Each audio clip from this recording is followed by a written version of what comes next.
नमस्कार, बुलेटिन में आपका स्वागत है। आपके साथ मैं हूं जीनत सिद्दीकी। शुरुआत करेंगे खबरों की। लखनऊ पहुंची है फिल्म अभिनेता शत्रुघ्न सिन्हा की पत्नी पूनम सिन्हा ने आज सपा की सदस्यता ग्रहण की है। डिंपल यादव ने उन्हें सपा की सदस्यता दिलाई है। पूनम सिन्हा लखनऊ से राजनाथ सिंह के खिलाफ गठबंधन की प्रत्याशी होंगी।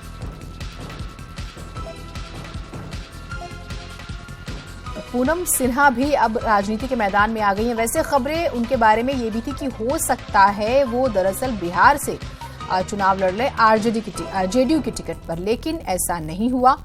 शत्रुघ्न सिन्हा पिछले दिनों कांग्रेस में शामिल हुए और उन्हें पटना साहिब से टिकट भी मिल गया, क्योंकि उनकी जगह पटना साहिब से बीजेपी ने जो है रविशंकर प्रसाद को टिकट दे दिया था। उसके बाद से ही उनकी नाराजगी जग जाहिर थी। वैसे वो अपनी पार्टी को कटघरे में कई बार खड़ा करते थे, लेकिन आज जो है ये शायद ही किसी ने संभावना जताई हो या किसी ने सोचा हो कि पूनम सिन्हा जो है सपा में आएंगी और प्रत्याशी भी होंगी लखनऊ से।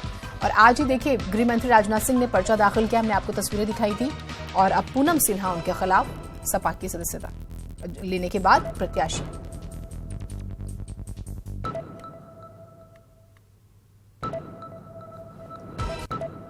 पूनम सिन्हा से एक्सक्लूसिव बात की है न्यूज 18 सहयोगी अजीत ने, सुनिए जरा।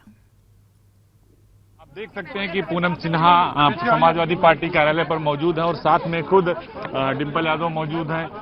इसके साथ उन्होंने बात की है, परसों नामांकन करेंगी और जो कहा जा रहा है कि वो संयुक्त प्रत्याशी होंगी गठबंधन की, तो निश्चित तौर पर कल प्रेस करने की बात भी कही जा रही है। और खुद पार्टी कार्यालय पर डिंपल यादव ने उन्हें सदस्यता दिलाई है। इसके अलावा मुलायम सिंह यादव भी मौजूद थे और आप देख सकते हैं कि वो यहाँ पर अपने पुत्र के साथ भी आए, उनके बेटे भी यहाँ मौजूद हैं पूनम सिन्हा जी। और चूंकि जो स्टार हैं सोनाक्षी सिन्हा उनकी माँ है, शत्रुघ्न सिन्हा की पत्नी है, तो निश्चित तौर पर कहीं ना कहीं कोशिश। आपको लखनऊ से प्रत्याशी बनाया गया, क्या कहेंगे?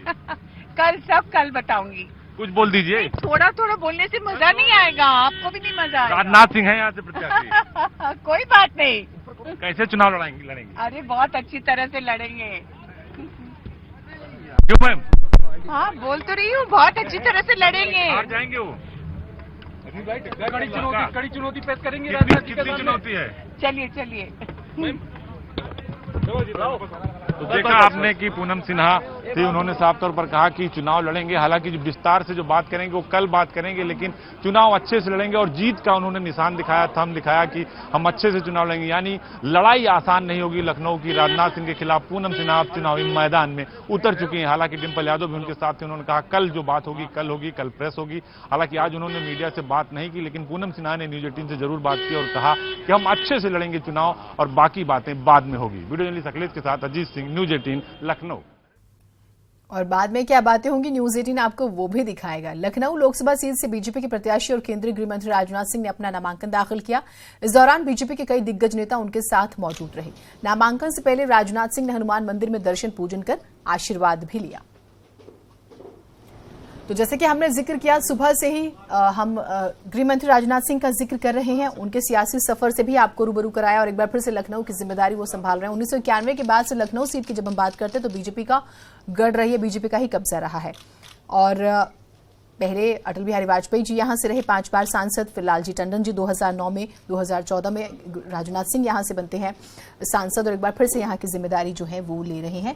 आज उन्होंने पहले दर्शन पूजन किया, उसके बाद अपने कार्यकर्ताओं से बात की, फिर रोड शो किया, उसके बाद नामांकन दाखिल किया। और अब उनके सामने अभी तक कोई प्रत्याशी नहीं था, लेकिन आज पूनम सिन्हा मैदान में है और ये भी खबरें हैं कि कांग्रेस वहां से कोई प्रत्याशी नहीं उतारेगी।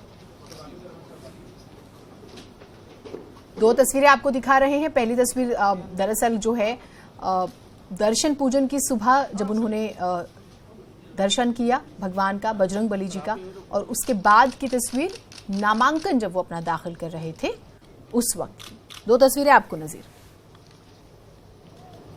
यहाँ पर आपके खिलाफ अभी तक न समाजवादी ने, गठबंधन ने और दूसरा देखा जाए नहीं, अभी कांग्रेस में कोई उम्मीदवार नहीं था। क्या कहेंगे? अभी एक दिन का समय शेष है। मैं समझता हूँ कोई उम्मीदवार तो आएगा ही। और हेल्दी डेमोक्रेसी।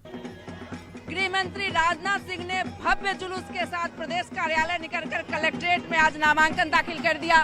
कोई भी मजबूत चुनौती आज के डेट में राजनाथ सिंह के सामने नहीं है। आज उन्होंने नामांकन दाखिल कर दिया। 2 दिन शेष बचे हैं। अब देखना है कि किस तरह से विपक्ष उनके सामने चुनौती पेश करता है। कैमरामैन रमेश के साथ रंजना, न्यूज 18 लखनऊ।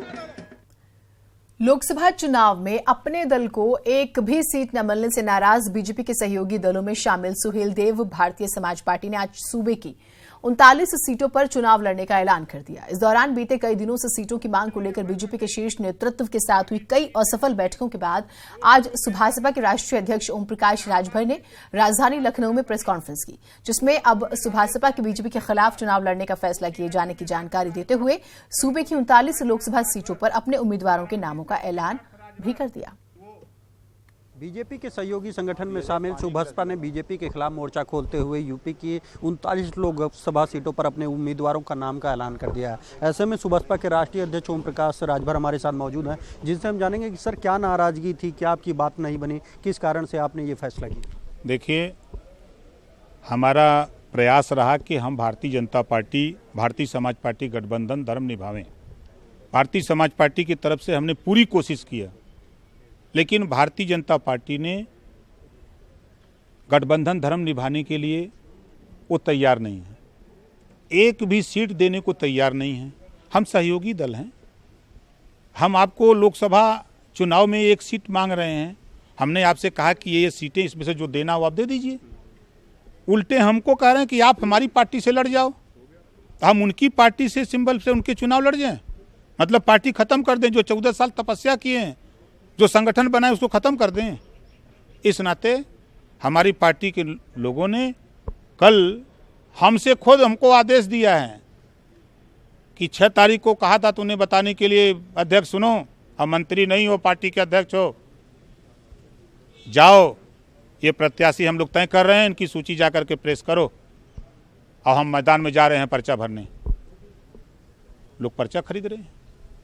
सर, अगर आप इतना नाराज हैं, आपके कार्यकर्ता नाराज हैं, तो एक तरफ आप सरकार में बने भी हुए हैं, दूसरी तरफ आप लोकसभा में उम्मीदवार भी उतार रहे हैं। क्या लगता है बीजेपी आपको क्यों नहीं लिफ्ट दे रही है? क्या वो लगातार एक के बाद एक आपकी मांगों से परेशान है या उसकी कुछ और रणनीति? कौन सी मांग मांग रहे हैं? हम तो 27% आरक्षण के बंटवारे की बात किए, उसको आज तक 2 साल हो गया उन्होंने नहीं किया। बात कह करके मुकर गए कि 6 महीना पहले हो जाएगा। मुख्यमंत्री जी 22 मार्च 2018 को बयान भी दिए सदन में, उसके बाद भी कोई कार्रवाई नहीं। आयोग गठित हुआ, आयोग गठित करके आपने जो है फाइल मंगवा करके रख लिया और कहते हैं कि कोर्ट में स्टे हो जाएगा। आप करते होता स्टे देखा जाता, खाली एक बहानेबाजी की बात करते हो। आपके लोगों को राज्य मंत्री बनाया, राज्य मंत्री का दर्जा दिया। ऐसा है ना, ये फुलझड़ी थमौले राजभर, ये फुलझड़ी का नहीं चाहिए। हम उसके लिए नहीं, हम आपके साथ दोस्ती निभाने के लिए हैं, तो आप भी दोस्ती निभाने के लिए काम करो। तो जैसा कि आपने सुना कि ओम प्रकाश राजभर ने ये साफ कर दिया है कि जो लगातार वो एक सीट की मांग कर रहे थे, बीजेपी उसको भी देने को तैयार नहीं थी, और घोसी लोकसभा सीट पर बीजेपी ये चाहती थी कि ओम प्रकाश राजभर उनके सिंबल पर चुनाव लड़ें, जो उन्हें मंजूर नहीं था। और शायद यही कारण था कि उन्होंने आज बीजेपी के खिलाफ मोर्चा खोलते हुए उत्तर प्रदेश की 39 लोकसभा सीटों से अपने उम्मीदवारों के नाम का ऐलान कर दिया है। आने वाले समय में देखना होगा कि राजभर की इस रणनीति से, इस फैसले से बीजेपी को कितना नुकसान होता है। कैमरामैन गोपी कुरी के साथ राजीव प्रताप सिंह, न्यूज 18 लखनऊ। सुभासपा ने लखनऊ से बब्बन राजभर, गोरखपुर से राधेश्याम, बनारस से सिद्धार्थ राजभर को अपना उम्मीदवार बनाया है। उधर बीजेपी प्रदेश अध्यक्ष डॉक्टर महेंद्र नाथ पांडे ने कहा है कि ओम प्रकाश राजभर के साथ बीजेपी गठबंधन धर्म का पालन कर रही है। उन्होंने कहा कि घोसी सीट के लिए बीजेपी ने सुभासपा को प्रपोजल दिया था, ये उनकी पसंदीदा सीट भी रही है। उन्होंने कहा कि 5 लोगों के आयोगों में भी जगह दी गई है, राजभर को घोसी से चुनाव लड़ना चाहिए। कि वे हमारे राज्य में सहयोगी दल हैं और हम लोगों ने उनके साथ गठबंधन का पूरा धर्म निभाया है। स्वयं वे कैबिनेट मंत्री हैं, उनको 2 महत्वपूर्ण आयोग बोर्ड का चेयरमैन सिर्फ हम लोगों ने दिया। हम लोगों ने उनके आयोगों में, बोर्डों में 5 मेंबर बनाए, और हम उन्हें, अब तो स्पष्ट भी हो चुका है, उनकी सबसे पसंद और जहां उनका आग्रह था घोसी लोकसभा सीट, उन्हें हम लोगों ने प्रपोज किया था। अभी तक उसको रोके हुए हैं हम लोग गठबंधन धर्म अपनी ओर से पूरी तरह निभा रहे हैं और हर तरह से उनका सम्मान है, सहयोग है। हम अभी भी उनसे आग्रह करेंगे कि हमारे राष्ट्रीय नेतृत्व ने, देश की सबसे बड़ी राष्ट्रीय पार्टी ने जो उनको आग्रह रखा उसे स्वीकार कर हम सबके साथ चले। आगरा में आज महागठबंधन की रैली हुई। रैली में सपा के राष्ट्रीय अध्यक्ष अखिलेश यादव और मायावती की तरफ से आकाश आनंद शामिल हुए। अखिलेश यादव रैली को संबोधित करते हुए बीजेपी पर जमकर हमला बोलते नजर आए। वहीं आधिकारिक तौर पर आज आकाश ने अपनी सियासी पारी का आगाज कर दिया। अपने पहले संबोधन की शुरुआत आकाश आनंद ने जय भीम के नारों के साथ की। प्रत्याशियों से गुजारिश करूंगा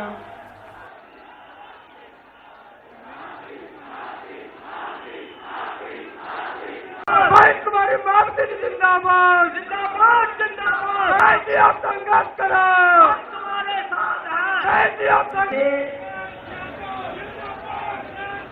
लाल नीला हरा सहारनपुर और देवन और पहले चरण से बोला है, तब से बहुत सारे लोग घबरा गए हैं। ऐसा घबराए हुए कि वो रास्ता ढूंढ रहे हैं कि रास्ता क्या निकलेगा। अब कोई लोकतंत्र में रास्ता नहीं निकलने वाला। कितना भी ध्यान हटा लें ये लोग, कितना भी मुद्दे बदल लें और कितनी भी पाबंदी लगा लें, ये गठबंधन महागठबंधन भारतीय जनता पार्टी के लोगों को कोसों पीछे छोड़ देगा। आज आप लोग बीएसपी की राष्ट्रीय अध्यक्ष एवं मेरी बुआ जी की अपील पर यहाँ इतनी बड़ी संख्या में इकट्ठे हुए हैं, तो इसके लिए हम लोग आप सभी का बहुत बहुत आभारी हैं। वैसे तो हमारे बड़े जहां मंच पर बैठे हैं और वे चुनाव को लेकर अपनी जरूरी बातें आप लोगों के सामने रखेंगे, पर मैं आज आप लोगों के सामने पहली बार आया हूं।